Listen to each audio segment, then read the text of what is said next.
Depuis 2016 et l'apparition de son nom dans les Panama Papers, Isabelle Adjani était soupçonnée de fraude fiscale. Le procès avait débuté au mois d'octobre, en dépit d'une demande de report de la part de l'actrice, absente au procès. La sentence est tombée ce jeudi 14 décembre. Isabelle Adjani a été jugée coupable et condamnée. La suite après la publicité. Il pourrait s'agir d'un bien mauvais scénario, mais la situation est tristement réelle.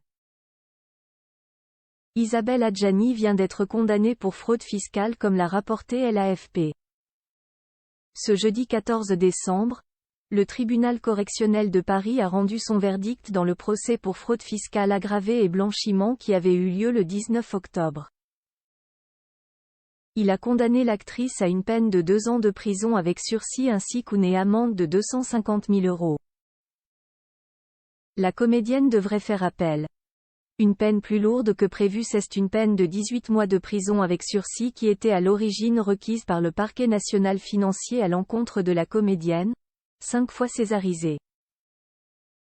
La peine est donc plus lourde que celle qui était demandée. Si la raison n'a pas été communiquée, son absence lors de l'audience pourrait lui avoir coûté cher.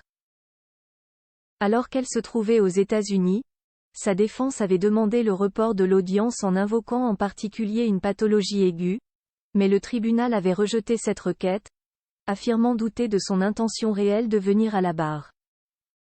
Avant d'être une personnalité publique, elle est une citoyenne soumise à des devoirs, avaient affirmé les procureurs financiers, pour qui Isabelle Adjani a cherché, de façon assez systématique, à diminuer son imposition entre 2013 et 2017.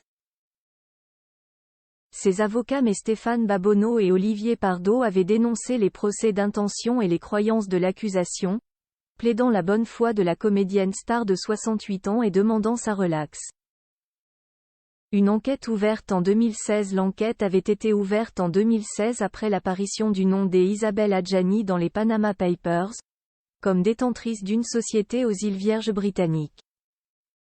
Les investigations n'avaient mené à aucune poursuite sur ce volet, mais d'autres soupçons avaient été mis au jour. En cause d'abord, 2 millions d'euros transférés en 2013 par Mamadou Diania Ndiaye, un influent homme d'affaires, président du Comité national olympique et sportif sénégalais et aussi membre du Comité international olympique.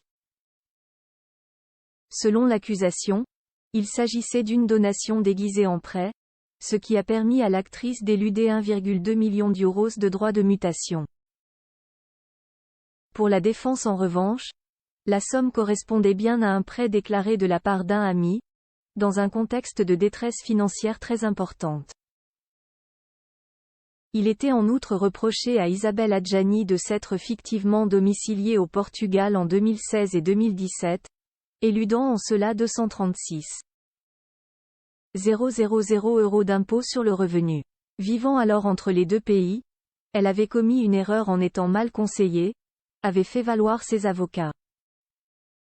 L'actrice était enfin soupçonnée de blanchiment, pour avoir reçu depuis une société offshore 119 000 € sur un compte bancaire américain non déclaré, une somme ensuite transférée au Portugal.